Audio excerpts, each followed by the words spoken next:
다 같이 묵상 기도 드리심으로 주일 오후 예배 하나님께 드립니다. 다 같이 묵도 드립니다.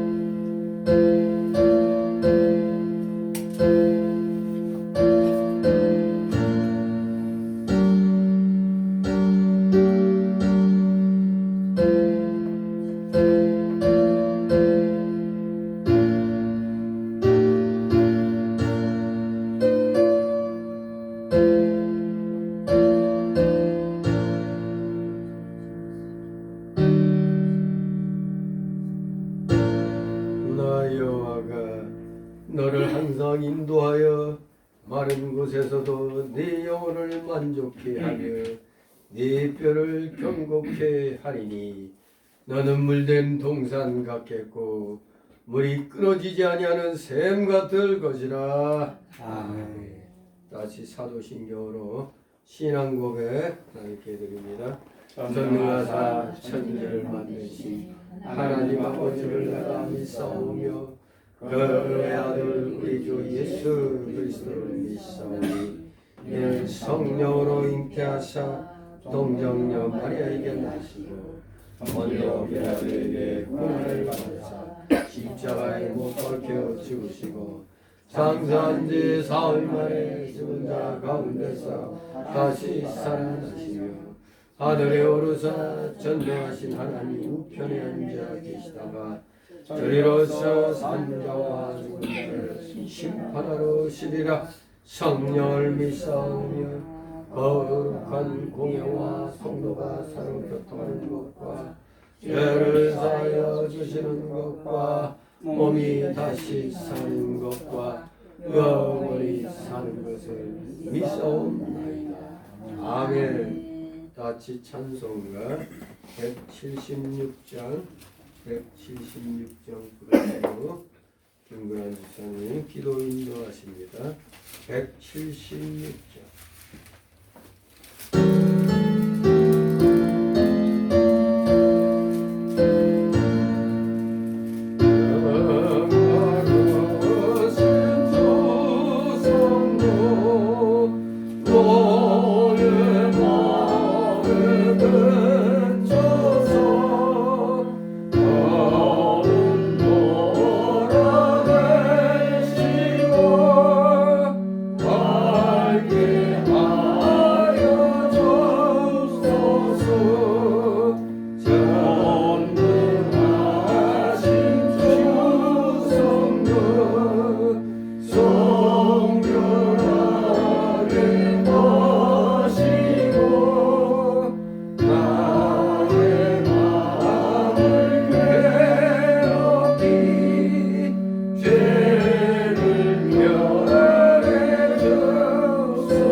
거룩하시고 자비로우신 하나님 아버지, 은혜의 주일에 저희를 주님의 전으로 불러주시고 한마음으로 예배드리게 하시니 감사를 드립니다. 지난 한 주간의 삶을 돌아보며 말과 행동, 생각으로 주님 뜻에 합당하지 못했던 모든 허물과 죄를 이 시간 주님 앞에 고백합니다. 예수 그리스도의 보혈을 깨끗이 씻어 주시옵시고 새로운 마음으로 다시 시작하게 하옵소서. 이 시간 드려지는 예배 가운데에 성령 함께 하여 주시고 찬양과 기도, 말씀이 기름 부어 주옵소서. 선포되는 말씀이 우리의 심령을 깨우고 삶을 변화시키는 능력이 되게 하옵소서. 우리 길을 위하여 기도합니다. 성교를 기억하시고 날로 성장 발전할 수 있도록 성령께서 임하여 주옵시고 성도들에게 지혜와 능력을 더하여 주시고 성도 한 사람 한 사람을 믿음 위에 굳게 서게 하여 주시옵소서. 연약한 이들에게 치유와 위로로 시험 중에 있는 이들에게는 새 힘을 허락하여 주시옵소서. 하느님 아버지, 다음 주가 24주년 성원교회를 맞이합니다. 은혜 가운데에 맞이하게 하여 주시고 시작한 지 오래되었지만 아직 부흥하지 못하고 있습니다. 그러나 말씀은 살아 역사하는 교회가 되시고 진정으로 한 사람들이 일당백을 할 수 있는 그런 성령의 말씀으로 똘똘 뭉치는 우리 성교회 성도님들이 다 되게 하여 주시옵소서. 하나님 아버지, 이 나라와 민족을 긍휼히 여겨 주시옵소서. 불의와 갈등을 넘어 화해와 회복의 길로 인도하여 주시옵소서. 정의와 공의가 강물처럼 흐르게 하시고 모든 삶이 자리마다 주님의 평강이 임하게 하옵소서. 이 예배를 시작과 끝은 주님께 의탁드리며 주님의 모든 삶이 주님께 드려지는 산제사가 되기를 소망합니다. 이 모든 말씀을 우리 주 예수 그리스도 감사하며 기도드리옵나이다.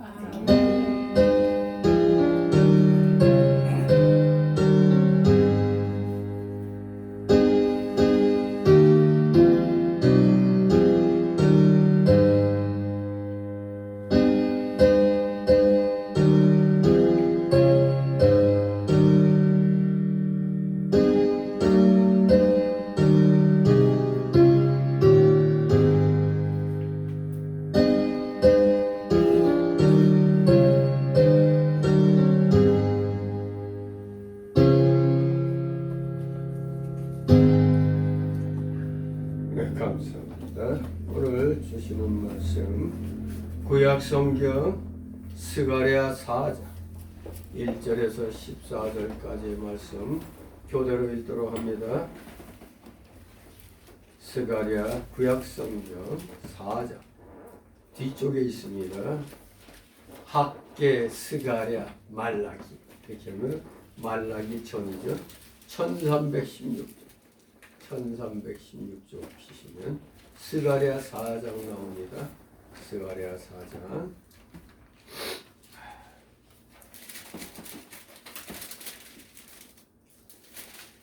찾으셨으면은 제가 먼저 있습니다. 스가랴 4장 1절에서 14절까지 1절. 내게 말하던 천사가 다시 와서 나를 깨우니 마치 자는 사람이 깨운 같더라. 그가 내게 묻되 내가 무엇을 보느냐. 내게 대답하되 내가 보니 숭숭 등대 있는데 그 꼭대기에 주발 같은 것이 있고 또 그 등대에 7 등들이 있는데 그 등대 꼭대기 7자리는 7관이 있고 그 등대 곁에 두 감람나무가 있는데 하나는 그 주발 우편에 있고 하나는 그 좌편에 있나이다 하고 내게 말하는 천사에게 물어가로되 내 주여 이것들이 무엇이니까. 내게 말하는 천사가 대답하여 가라사대 네가 이것들이 무엇인지 알지 못하느냐. 내가 대답하되 내 주여 내가 알지 못하나이다. 그가 내게 이르가로되 여호와께서 수발가베를 말씀하시니 이러하니라. 만군의 여호와께서 말씀하시되 이는 힘으로 되지 아니하며 능으로 되지 아니하고 오직 나의 힘으로 되느니라. 큰 산아 네가 무엇이냐. 네가 수룹바벨 앞에서 평지가 되리라. 그가 머릿돌을 내어 놓을 때 우리가 외치기를 은총이 그에게 있을지어다 하리라 하셨고 여호와의 말씀이 또 내게 임하여 가라사대 스룹바벨의 손이 이전에 지대를 놓았은즉 그 손이 또한 그것을 마치리라 하셨나니 만군의 여호와께서 나를 너희에게 보내신 줄을 네가 알리라 하셨느니라. 작은 일에 가지고 멸시하는 자가 누구냐 이 일곱은 온 세상에 투행하는 여호와의 일이라.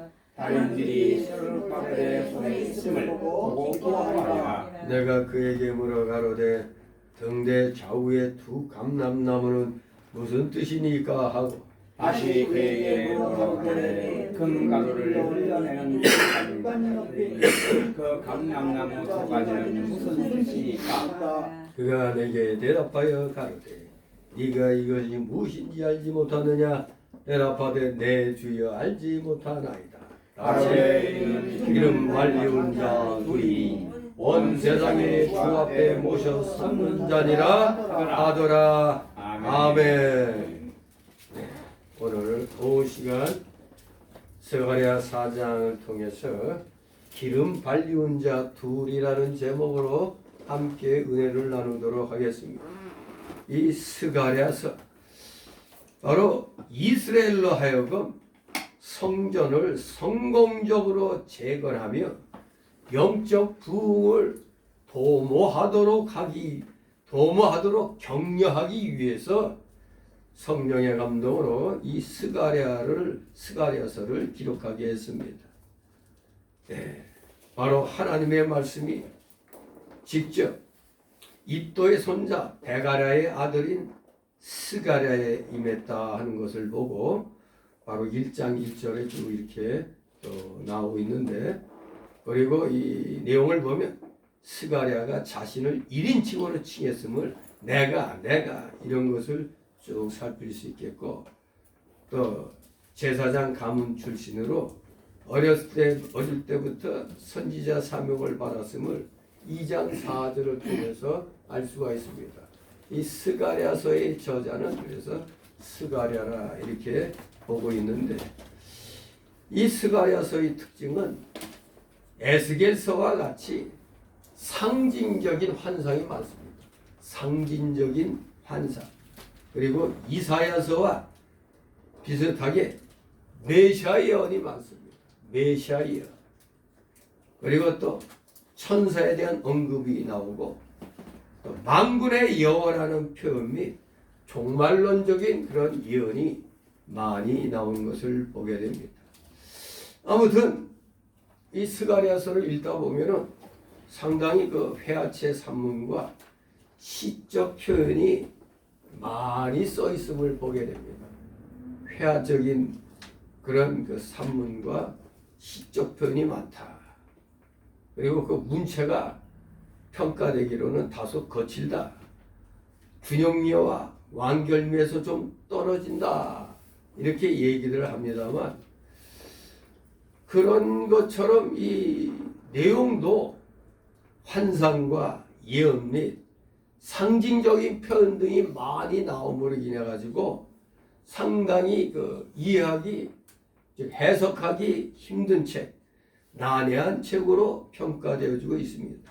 그러나 메시아에 대한 풍부한 예언과 종말적 사건에 대한 다양한 정보 등으로 인해서 그 가치는 결코 과소평가되어질 수가 없는 겁니다. 이 내용을 보면은 특히 1장에서 6장까지는 구약 묵시문학의 백미로 불려지고 있습니다. 즉 그 당시 이스라엘에게 구약 묵시문학의 백미로 이스라엘에게 아주 큰 소망을 주는 걸 보게 됩니다. 소위 8가지 상징이 6장까지 소개되고 있는 걸 보게 됩니다.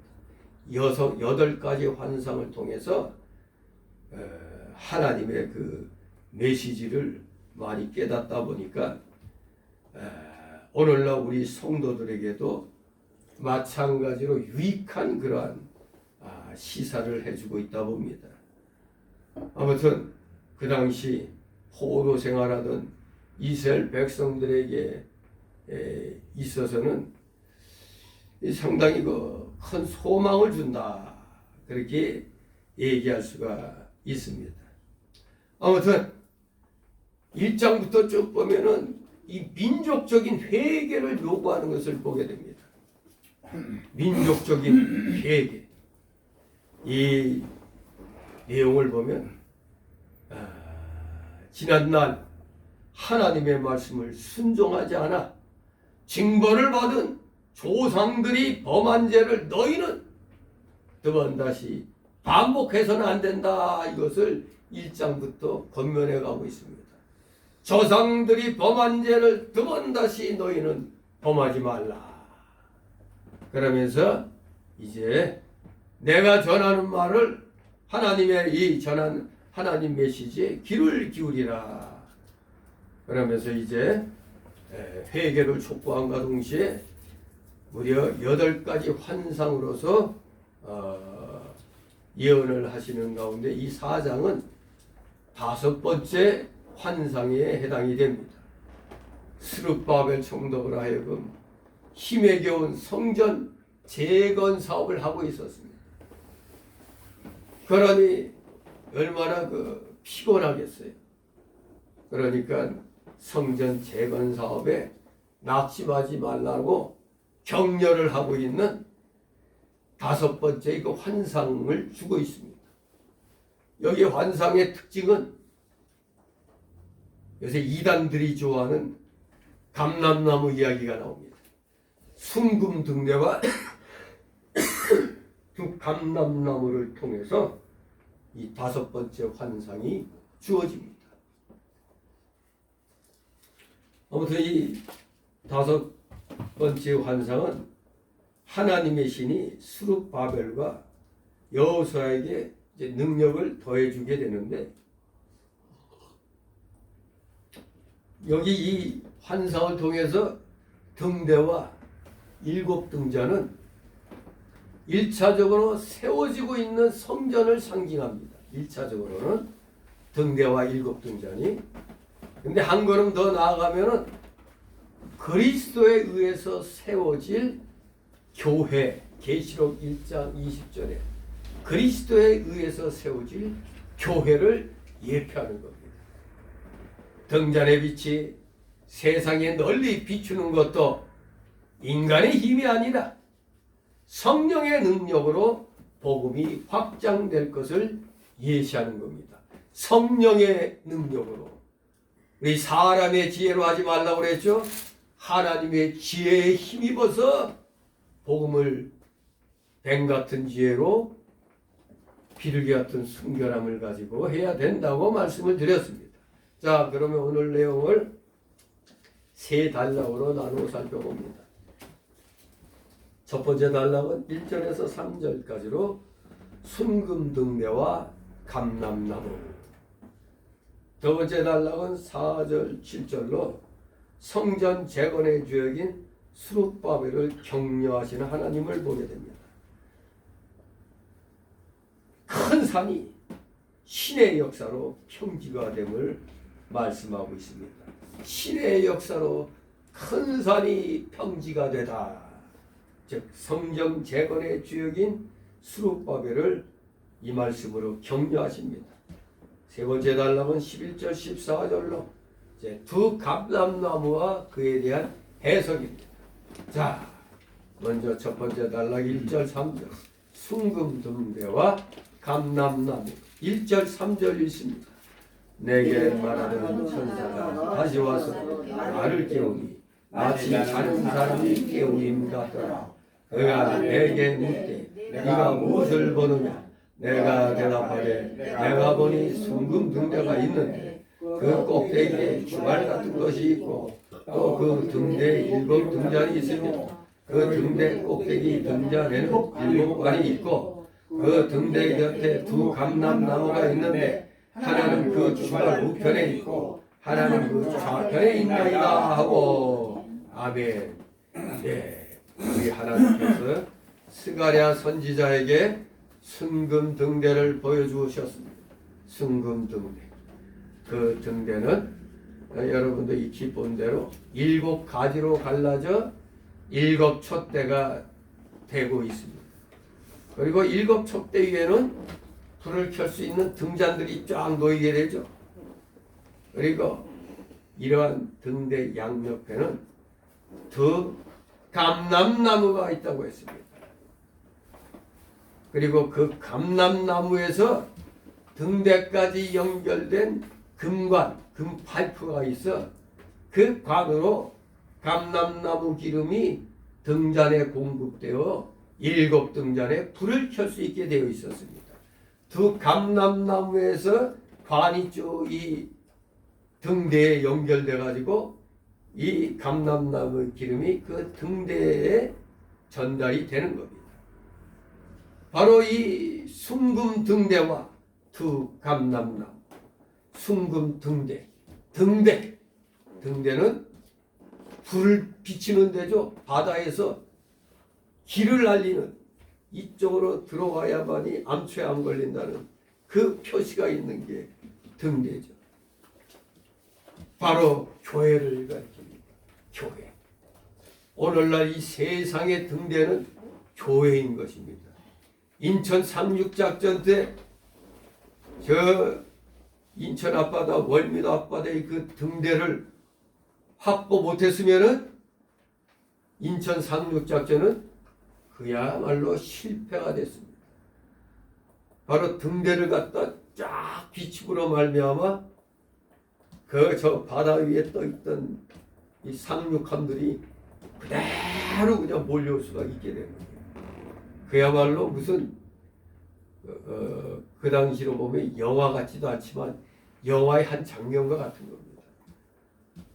만약 이 등대가 없으면은 그 많은 배들은 꼼짝달싹도 못하는 겁니다.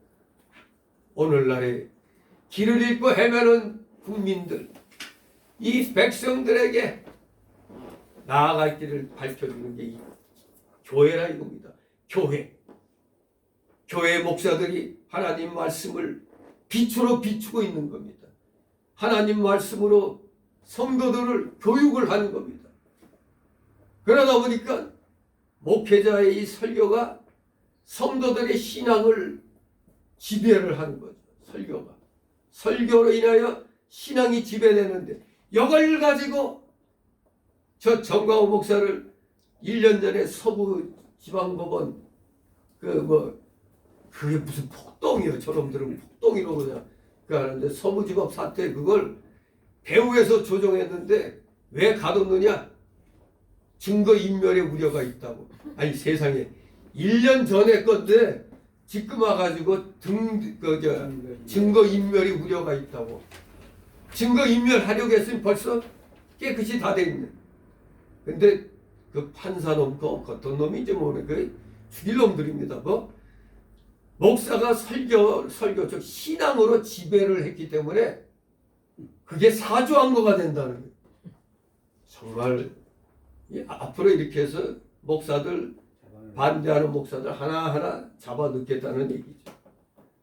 정말로 이 등대 역할하는 거. 정광훈 목사가 감옥 갔다고 못합니까? 또 다른 다른 목사가 또 계속 외치는 겁니다. 얼마만큼 지가 잡아가줄 수 있을까 이놈들. 등대 정말 중요합니다. 숭금 등대가 교회입니다. 등대 역할하는 교회. 올바른 진리를 전하는 교회를 말하는 겁니다. 요한계시록 1장 20절에 네 본 것은 내 오른손의 7별의 비밀과 7 금촛대라. 7별은 7교의 사자요 7 촛대는 7 교회니라고 했습니다. 이 계시록에서 이 7교회에게는 이 지상교회는 모든 교회가 이 합하고해서 딱 합해져 보면은 7가지 부류 속에 다 들어가는 겁니다. 안 들어가는 교회가 없어요. 7 교회 안에 다 들어가는 거예요. 이왕에 우리는 어떤 교회에 들어가야 되죠? 서머나 교회하고 빌라델비아 교회에 들어가야 되는 겁니다. 오직 주님의 칭찬만이 있었던 교회가 그 두 교회죠. 그래도 7대2입니다. 아니요, 5대2예요. 5대2. 역시 좁은 길이죠. 네, 5개는 넓은 길로 가는 거예요. 근데 두 교회는 좁은 길로 가는 겁니다. 결코 이 악한 정권들도 항상 나눠요. 교회를 두 부류로 나눕니다. 자기들 말 잘 듣는 교회, 자기들이 지배할 수 있는 교회, 그리고 말 안 듣는 교회는 이제 치기 시작하는 거죠. 그렇게 지금 되어 가는 겁니다. 진실로 이 세상은 어차피 갈라지는 겁니다. 두 갈래길로 가는 겁니다. 베드로전서 1장 7절에 너희 믿음의 시련이 불로 연단하여도 없어질 금보다 더 귀하여 예수 그리스도에 나타나실 때에 칭찬과 영광과 존귀를 얻게 하려 함이라고 그랬습니다. 우리가 믿음 생활 잘 하려면 시련이 오는 겁니다. 불시험. 우리의 믿음은 금보다 더 귀한 것입니다. 진실로 금보다 더 귀한 것이 우리의 믿음인데, 여러분 우리나라 믿음, 우리나라 금, 세계 100대 나라에 비교할 때 우리나라 금 보유량이 100대 나라에서 몇이 될 것 같아요? 100개국에서 꼴찌입니다. 금 보유량이 98이래요. 98. 그리고 뭐가 있어요 우리나라에? 금도 없어. 금도 다른 나라에 비해서. 근데 뭐 믿고 이렇게 중국 공산당만 빨고 있는지 모르겠어요. 너무 기가 막힙니다. 근데 어차피 우리나라는 금 다른 나라에 비하면 적어. 저기 대만보다도 못하고, 대만보다도 GDP도 밀려버렸어. 이제 대만은 2천만이지만 우리는 5천만. 근데 사실 5천만 이상의 국가가 그 GDP 그 뭐야 저 국민 총생산 우리가 3만 몇천 달러라고 그러죠. GDP 숫자로 우리가 하여간 세계 5위권이었는데 이제 뭐 대만한테도 밀려요. 대만한테도 밀리고. 또 가면 일본하고 자꾸 비교하는데 일본은 우리나라 GDP 4배 정도 돼요. 금 보유량은 뭐 말할 것도 없고, 이 달러 보유량도 우리는 4,200억 달러라고 그러지만 저 일본은 거의 1조 달러가 넘어요. 조가 넘어요. 일본하고 우리 자꾸 비교하려고 저 좌파놈들이 있는데 이 비교가 안 되는 겁니다. 이미 게임이 안 되는 겁니다. GDP가 4배 가까이 차이 나는데 무슨 게임이 됩니까? 우리보다도 미친 대만한테도 다 뒤지고 있는 판에 이게 좌파 정책 따라가면 나라 망하는 겁니다. 그냥 그대로 망하게 돼 있어요. 그러니 목회자가 깨워가지고 이 악의 세력을 따라가면 안 된다고 등대 역할을 하는데, 그런 목회자들을 잘못했다고 가두고 하면은 그게 되겠어요? 정말로 대한민국에 참 등대가 많아야 돼요. 참된 교회가 많아야 되는데 이 참된 교회 순금 등대 교회를 자꾸 없앱니다. 분명히 우리 예수님은 뭐라고 그랬습니까? 7 촛대 사이에 다니시면서 촛대의 불을 밝혀 어두운 세상을 비추어 나가고 계시는데 말 안 듣으면 어떻게 된다고? 촛대를 옮긴다고 그랬단 말입니다. 옮김받으면 안 됩니다. 그리고 그 등대 곁에 2 감람나무가 있다고 그랬습니다. 감람나무. 역사적으로는 정치적인 그 당시의 지도자 총독 수르바벨. 지금 이 이야기는 BC 520년경의 얘기입니다. 586년에 망해가지고 멸망당해서 70년간 포로 생활을 하고 있을 때 아닙니까? 그리고 이제 누구죠? 고넬료란다. 고레스로에 의해서 이제 이 1차 포로 석방 막 이렇게 나아갈 때쯤이죠. 그때 역사적인 정치적 지도자는 총독 스룹바벨이죠. 종교적 지도자는 이제 3장에서 언급하고 있는 대제사장 여호수아에 대한 환상이 나옵니다. 바로 종교적 지도자인 대제사장 여호수아를 가리키는 겁니다. 그러니까 여기서 말하는 두 감람나무는 스룹바벨 총독과 여호수아 대제사장입니다. 예언적으로는 역사적으로는 두 사람이지만 예언적으로는 누구? 그리스도를 가리키는 겁니다. 예수 그리스도. 예수 그리스도는 정치적으로는 왕직이죠. 정치적으로. 종교적으로는 선지자, 제사장직을 갖고 있는 겁니다. 정치적으로는 왕직이요. 종교적으로는 선지자직과 제사장직을 갖고 있는 겁니다.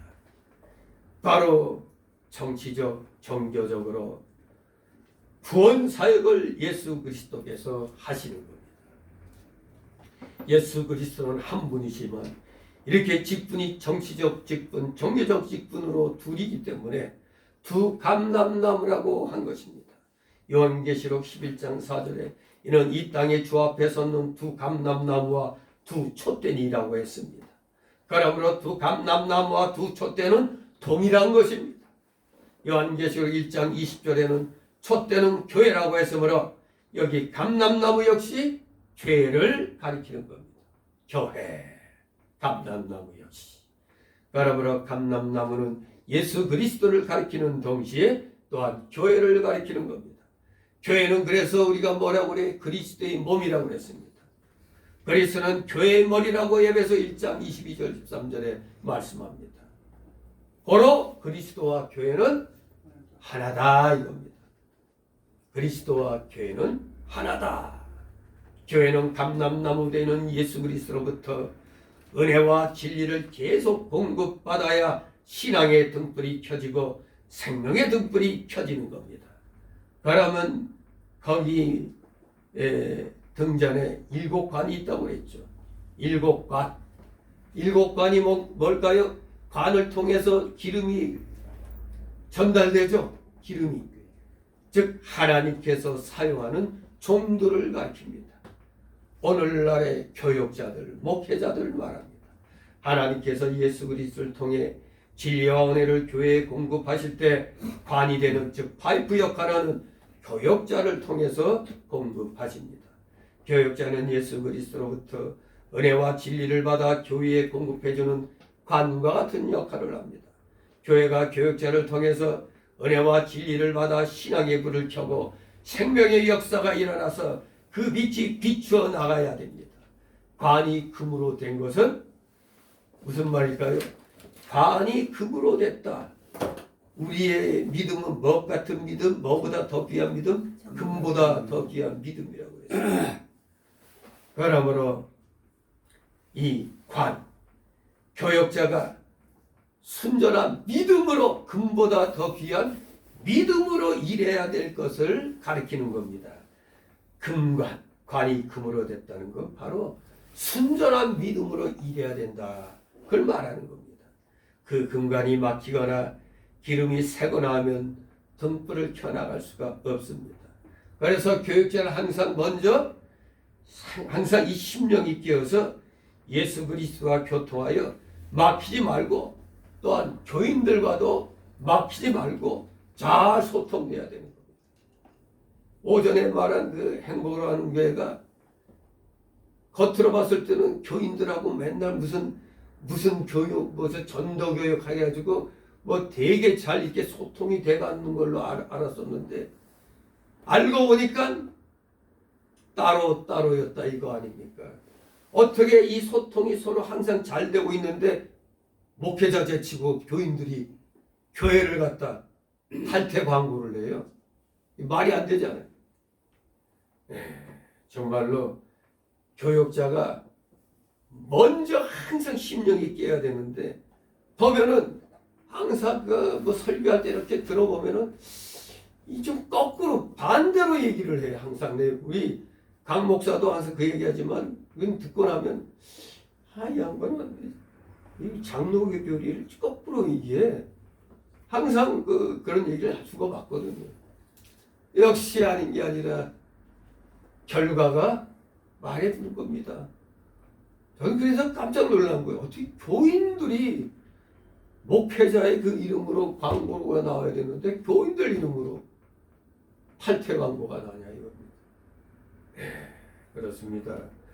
교인들과도 막히지 않고 소통이 잘 돼야 되는데 들리는 말로는 뭐 무슨 전도 무슨 세미나 해가지고 돈 많이 벌었을 거야 막 그래 그냥.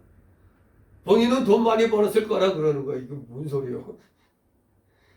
이게 돈 벌면 좋지 그냥 그 교회 빚진 거 그거 없는데 다 올인해야 되는데 따로 챙겼다는 얘기 아니에요. 따로. 그래서 사실 그래요. 어떤 교회 목사들 얘기 들어보면은 아니 교회 빚진 건 나하고 상관없대. 그러니까 이 장로들 세우면은 다 빚 떠넘기려고 세우는 거죠. 쉽게 말하면 당신들이 책임져.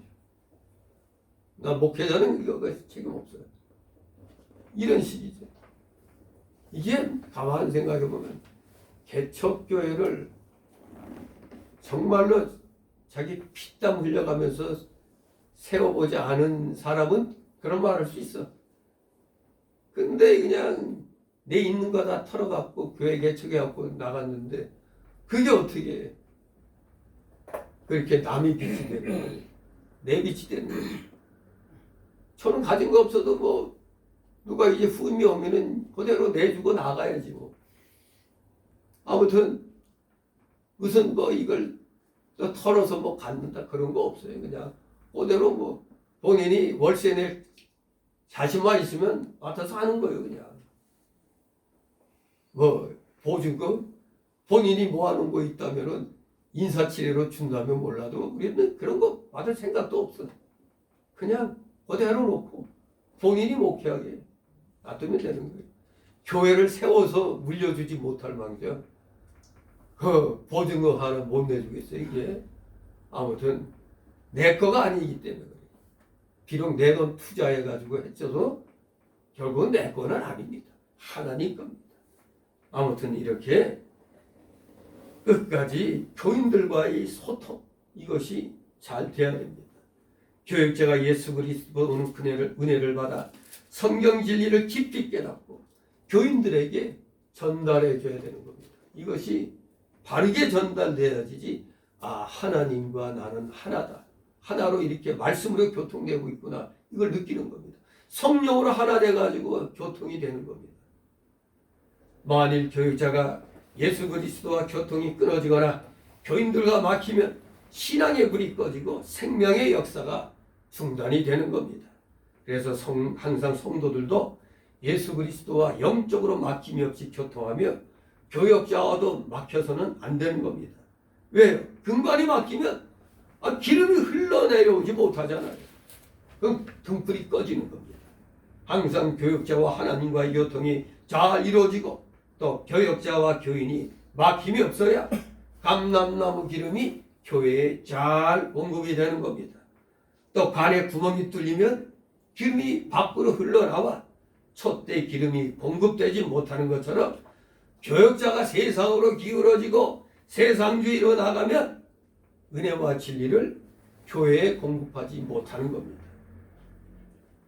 그러면 교회는 말라 비틀어지잖아요. 교회는 예수 그리스도로부터 은혜와 진리를 계속 공급받아 신앙의 등불과 생명의 빛을 언제나 계속 발해 나가야 되는 것입니다. 이제 두 번째 단락으로 4절 10절 성전 재건의 주역인 스룹바벨을 격려하십니다. 하나님께서 스룹바벨을 격려하십니다. 즉 신의 역사로 큰 산이 평지가 된다 이겁니다. 자 4절 5절 있습니다. 내게 말하는 천사에게 물어 가로되 내 주여 이것들이 무엇이니까 내게 말하는 천사가 대답하여 가라되 네가 이것들이 무엇인지 알지 못하는가. 내가 대답하되 내 주여 내가 알지 못하나이다. 아멘. 이 스가랴 선지자가 이성적으로 이 감람나무와 촛대에 대한 비밀을 깨닫지 못하니까 되게 안타까워서 천사에게 물어보는 겁니다. 스가랴가 어떻게든 모르니까 알려고 노력해야 되는 겁니다. 내 주여 내가 알지 못하나이다. 모르는 거 모른다고 해야지 아는 척하면 안 되잖아요. 6절 있습니다. 그가 내게 일러 가로되 여호와께서 스룹바벨에게 하신 말씀이 이러하니라. 만군의 여호와께서 말씀하시되 이는 힘으로 되지 아니하며 능으로 되지 아니하고 오직 나의 신으로 되느니라. 아멘. 예, 이제 스룹바벨이 알지 못하는 것을 이제 대답을 해줍니다. 이런 것은 즉 성전 건축하는 일을 말합니다. 이는 힘으로 되는 게 아니다. 성전 건축은 힘으로 되는 게 아니다 이겁니다. 인간의 힘으로 되지 아니하고 인간의 능력으로 되지 아니하고 오직 뭐로 돼? 하나님의 신으로 된다고. 즉 이 구약 성경의 옛날 우리 성경에는 성령을 신이라고 많이 번역했죠. 성령을 말합니다. 하나님의 신이 된다, 신으로 된다고 천사가 가르쳐 주었습니다. 성경 건축은 하나님으로 인하여서만 될 수가 있는 것입니다. 이 하나님이 해주시지 않으셔가지고 인간의 힘으로 하다 보니까 항상 많은 교회들이 무슨 일을 당하죠? 성전을 건축한다고 시작은 해놓고 나중에 성전 이 완공을 제대로 못할 때가 많아요. 완공했어도 요새로 말하면 잘못하면 예배 드리는데 건축자들이 들어와서 돈 내놓으라. 심지어 목사를 끌고 내려가기도 해요. 돈 내놓으라. 이게 성전 짓는 것, 예배당 짓는 건 좋은데 이걸 인본주의로 지으려다 보니까 자꾸 여기저기 빚내고 막 이런 식으로 하다 보니까 안 되는 겁니다. 어떻게든 성도들이 모은 것 가지고 거기에서 무슨 만약에 빚을 내더라도 갚는데 지장이 없는 정도로 이렇게 계산이 돼갖고 세워야 되는데 조금 모였다. 하나님이 세우라고 그랬다 하는 거. 이 갚을 능력도 없으면서 무조건 시작하는 데가 많아요. 또 예배당 짓는다고 그러니까 건축업자들이 뭐 어차피 담보로 잡으면 되니까 또 이런 식으로. 그래갖고 나중에 보면은 참 못 볼 일들 많이 봅니다. 그리고 나중에 좀 성전 예배당 공사하다가 전에 IMF 한 볼 때 또 완전히 와수스레 무너졌죠. 성도들만 집단 보는 성도들만 완전히 진짜 초죽음 나는 거죠. 이런 일들이 많았습니다. 그 대표적인 게 또 저기 목동에 무슨 교회지? 제자교회인가 그렇지. 집단보 그냥 다 넣어가지고 예배당 건축했는데 그 목사가 감옥에 가버렸지. 그랬더니 누워서 새로운 목사가 와가지고 그 목사가 약속대로 처음에는 계속 그 이자돈 내주고 막 이렇게 했는데 새로운 목사 갖고 우린 나 몰라. 정말로 이거 기가 막힌 일이죠. 기가 막힌 일. 이게 다 인간의 힘으로 능력으로 하려고 하니까 그렇게 된 겁니다. 하나님이 때가 돼서 정말 하자 해가지고 그렇게 해서 돈 하나 어디서 뭐 괜히 그 빌려가지고 그럴 필요 없이 그냥 자립으로 되는 교회들 이게 많이 있죠. 이 사실 그 목사가 좀 부동산 보는데 능력이 있어갖고 그래가지고 또 예배당 짓기도 하게 합니다만 가장 합한 것은 하나님의 힘으로 능으로 하는 겁니다. 하나님으로 인해서만 바로 될 수가 있는 겁니다. 하나님이 해주시지 않으면 사람은 아무것도 할 수 있는 게 없는 겁니다. 정말 자기가 능력이 있어서 이 교물 한번 올리면은 어떻게 되느냐? 불에 보입니다. 불에 환하게 보이죠? 왜? 그건 하나님께 아니야. 누구 거? 네. 내 거예요. 자기 마음대로 목사 자르고 자기가 세우고 막 그렇게 됩니다. 이 교회는 내 거니까. 내가 돈 들여 건축한 거니까 복 못 받습니다. 본인이 뭐 있는 것 같이 노릇해도 아주 안 좋은 겁니다. 정말로 하나님이 해줘야 돼. 하나님이. 7절 있습니다. 큰 사람 네가 무엇이냐? 네가 수르바벨 앞에서 평지가 되리라. 그가 머릿돌을 내어놓을 때 우리가 외치기를 은총이 그에게 있을지어다 하니라 하였고. 아멘. 큰 산은 무슨 의미냐? 성전 건축하는 역사는 마치 태산을 옮기는 것처럼 어려운 일이라는 뜻입니다. 이걸 너무 오늘날 목사들이 쉽게 생각한다 이겁니다. 이게 은사주의자들 때문에 이렇게 된 거예요. 은사주의자들. 내가 기도해 봤더니 하나님이 당장 예배당 지으라고 그랬다고. 이런 식으로 나가는 겁니다. 태산을 옮기는 것 같이 어려운 게 예배당 건축입니다. 포로에서 갓 돌아온 미약한 유대인들이 큰 성전을 건축하는 일은 참으로 태산과 같은 난관이었습니다. 우리나라에서도 한참 교회가 부흥될 때 보면 10가정만 모이면 예배당 건축하는 게 일이야. 그래서 일단 겉으로 보기에는 예배당들이 많이 세워지긴 세워졌습니다.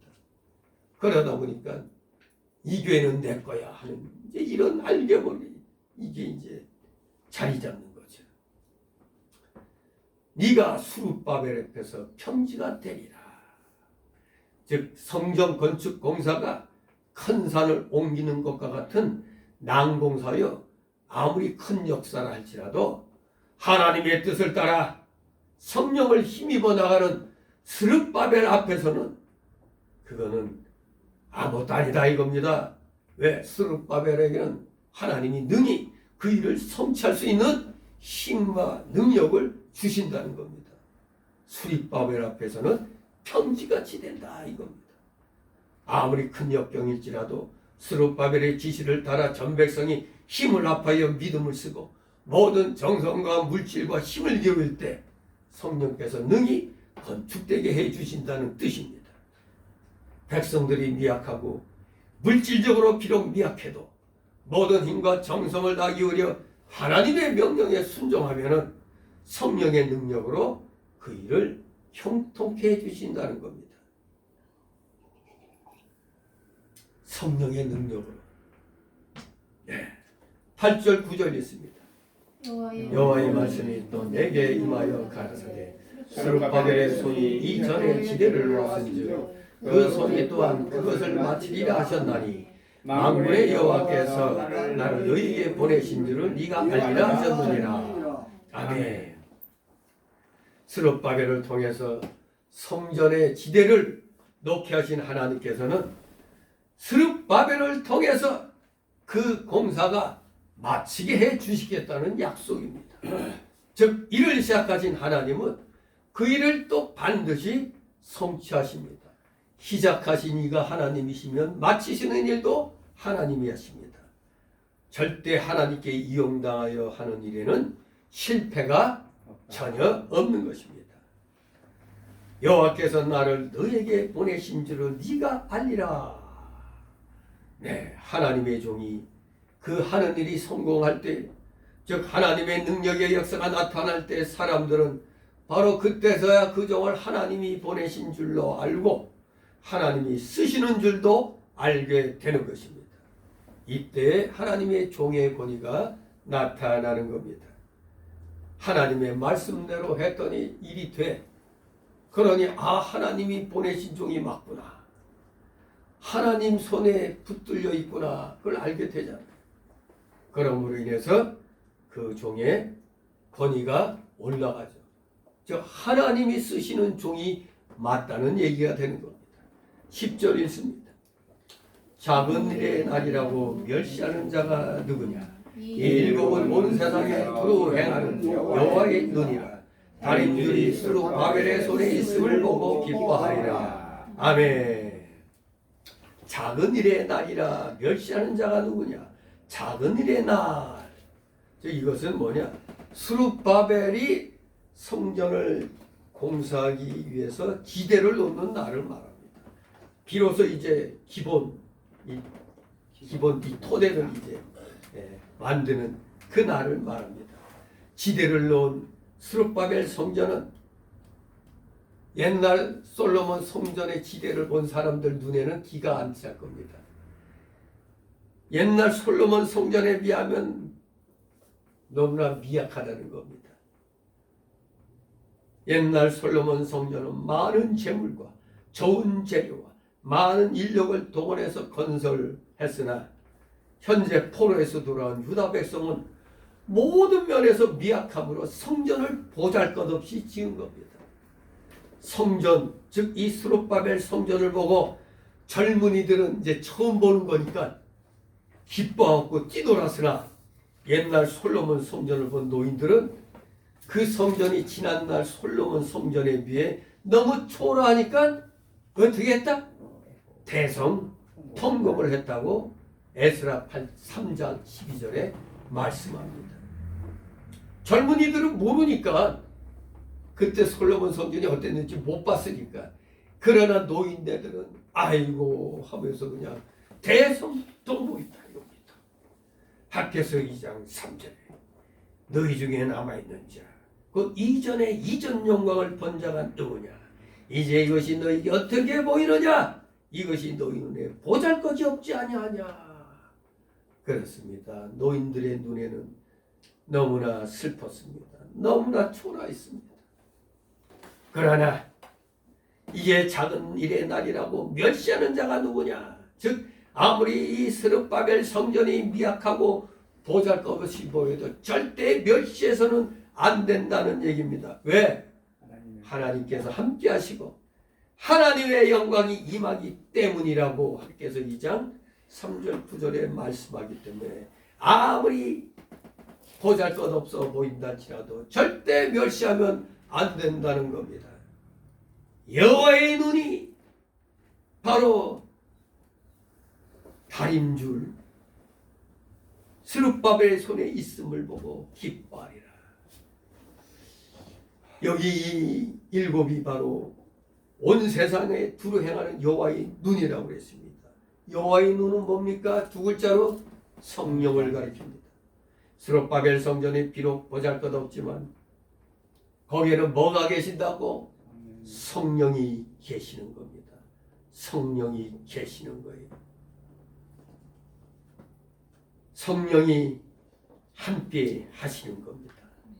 하나님 계신 것이 중요하고 하나님께서 그 성전을 통하여 역사하시는 것이 아름다운 것입니다. 그래서 오늘날 예배당이 아무리 큰 교회라고 할지라도 아무리 예배당이 초라한 교회라 할지라도 거기에는 함께 하나님이 역사하시기 때문에 큰 예배당이든 작은 예배당이든 다 같이 소중한 예배당입니다.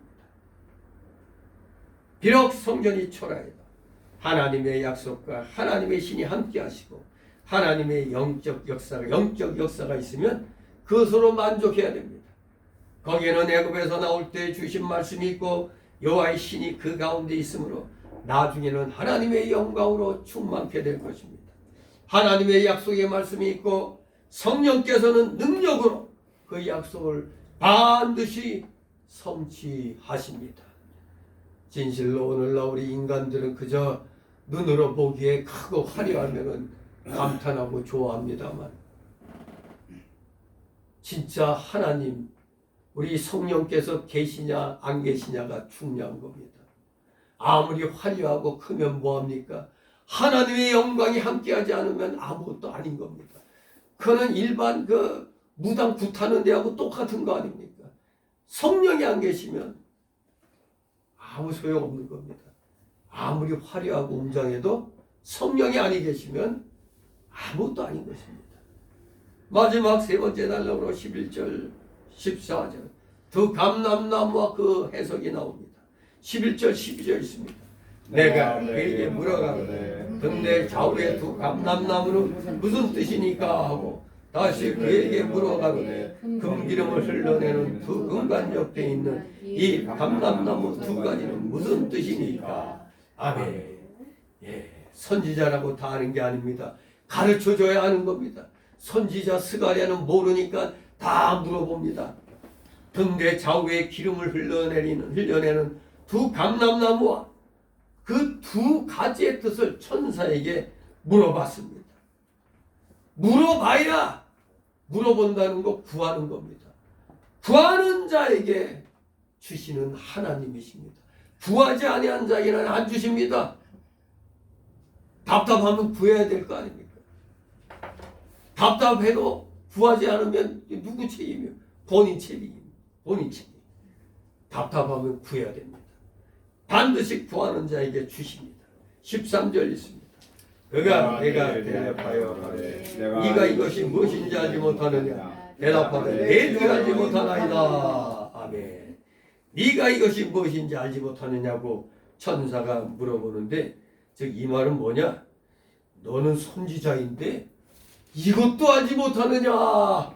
그런 반문이었던 겁니다. 책망이 어린 반문이었다고 볼 수도 있죠. 물론 이 말씀 속에는 스가랴 선지자에게 그 알지 못한 것을 부끄러워하게 하고 사모하는 마음을 일으킨 다음에 가르쳐 주려는 겁니다. 일부러 망신 주려고 하는 게 아니라 그 모르는 것을 좀 부끄러워하게 하면서도 그래서 그걸 간절히 알기를 사모하는 마음을 주기 위해서 반문한 겁니다. 그리고 나서 가르쳐 주는 겁니다. 뭔가 간절히 알고 싶어하는 마음이 있어야 한마디 하면 딱 두 마디로 알아듣게 되는 거거든요. 간절한 마음이 없으면은 가르쳐 줘봐야 한쪽 귀로 듣고 한쪽으로 흘려버리는 겁니다. 간절한 마음으로 받아야 깨닫게 되는 거 아닙니까? 14절 있습니다. 가로되 이는 기름 발리운 자 둘이 온 세상의 주 앞에 모셔 섰는 자니라 하더라. 아멘. 마침내 천사가 두 감람나무에 대해 해석해 줍니다. 이 이단 중에 특히 이단들 특히 저 통일교 그쪽이 이런 쪽이죠. 감람나무가 누구라고요? 자기라고 그러지. 자기. 저기 여기 뭐 하나님의 이 안산홍칭이 여기 또 아마 그쪽 뿌리일걸요? 그쪽 뿌리. 감람나무가 자기라고 이제 얘기를 합니다. 이단들은. 자, 천사가 두 감람나무에 대해서 해석해 주는데 이 기름 발리운 자 둘은 앞에서 말한 대로 역사적으로는 수룹바벨 총독과 대제사장 여호수아를 가리킨다고 했죠. 예언적으로는 예수 그리스도를 가리킵니다. 그리스도 히브리어로는 메시아죠. 메시아는 기름 부음 받은 자라는 뜻입니다. 이 둘이란 말은 아까 예수님의 그 직분이 정치적인 직분, 종교적 직분 둘이라고 그랬죠. 정치적으로는 왕직, 종교적으로는 선지자직, 제사장직이라고 그랬습니다. 바로 예수님 직분이 정치적, 종교적 직분 둘이다 그 뜻입니다. 그리스도는 정치적 직분으로 뭐요? 왕. 종교적 직분으로는 선지자, 제사장이십니다. 그리스도는 한 분이시나 두 직분, 즉 정치적 직분과 종교적 직분으로 행사하신다는 겁니다. 기름 발리운 자 둘. 결국에는 누구? 예수 그리스도라. 그러니 저 이단들은 자기가 바로 예수 그리스도라고 얘기를 하는 겁니다. 이걸 갖다 아주 폼나게 구약에 나온 이 감람나무, 자기가 감람나무라고 그러잖아요. 좀 그게 더 멋있나 보죠? 자기가 감람나무라고. 즉, 자기가 예수 그리스도하고 말하기에는 좀 자기도 창피하고 부끄러우니까 거짓말이니까 아주 두 감람나무라고 하니까 이걸 배우지 않은 성도들은 감람나무 정확하게 예수 그리스도라고 잘 모른단 말이에요. 이게 예수 그리스도라고 알려줘야 아는 거란 말이에요. 예수님의 직분이 정치적 직분, 종교적 직분을 해갖고 두 직분을 갖고 있기 때문에 두 감람나무 이렇게 얘기한 건데 아무튼 결정적인 것은 이 기름 발리운 자 둘이 온 세상의 주 앞에 모셔 섰는 자라고 얘기하고 있습니다. 온 세상의 주 앞에 모셔 섰는 자. 주는 하나님을 가리킵니다.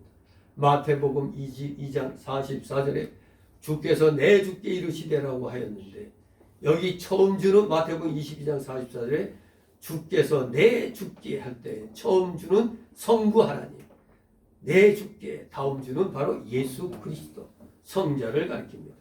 그러므로 주 앞에 모셔 섰다는 것은 그리스도가 하나님 앞에 서셨다는 얘기입니다. 그리스도가 하나님 앞에 서셨다. 예수께서는 바로 온 세상에서 그의 몸된 교회를 통해 하나님을 모시고 서 있는 겁니다. 지금 이 세상 모든 교회, 유형적인 교회는 수없이 많죠.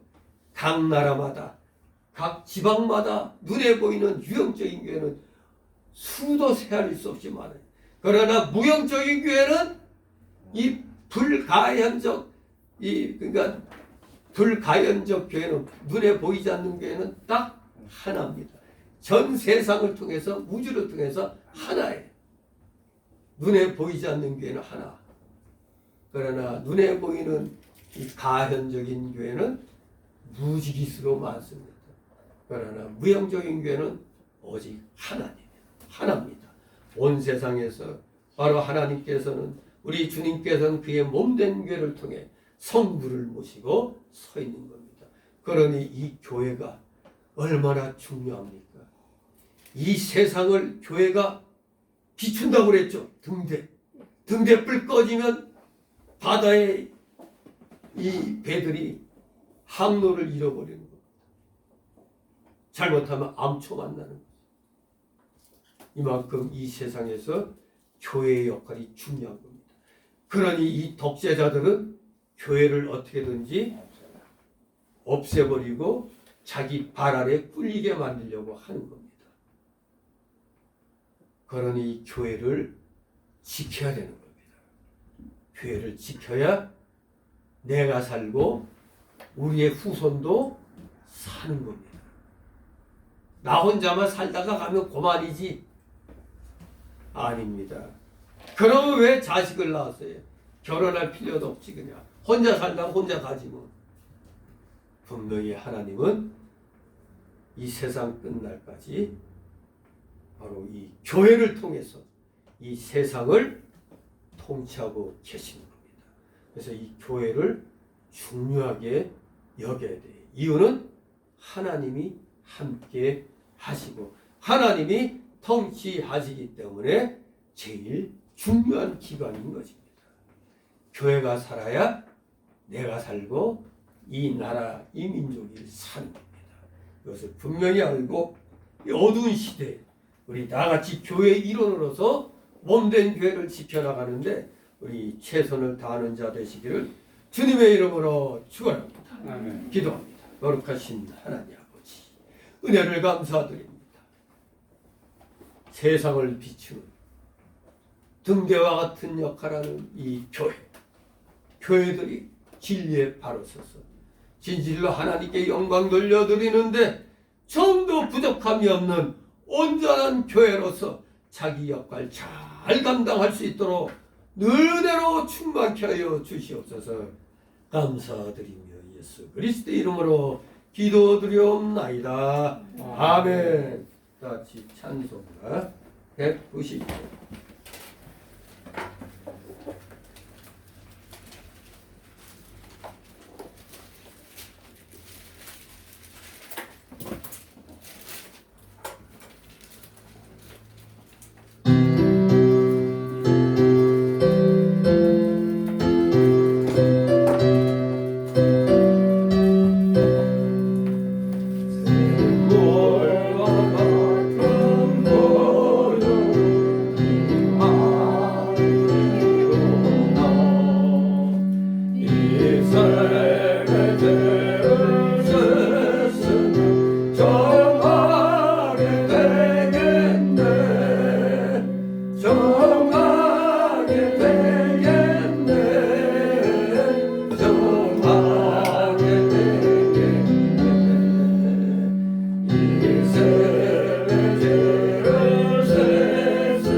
아버지여 이름이 거룩히 여김을 받으시오며 나라의 마옵시며 뜻이 하늘에서 같이 땅에서도 이루어지이다. 오늘날 우리에게 원하는 양식을 주옵시고 우리가 우리에게 죄인을 사하지 못같이 우리의 죄를 사하여 주옵시고 우리를 시험에 하지 마옵시고 다만 악에서 구하옵소서. 대개 나라와 권세와 영광이 아버지께 영원히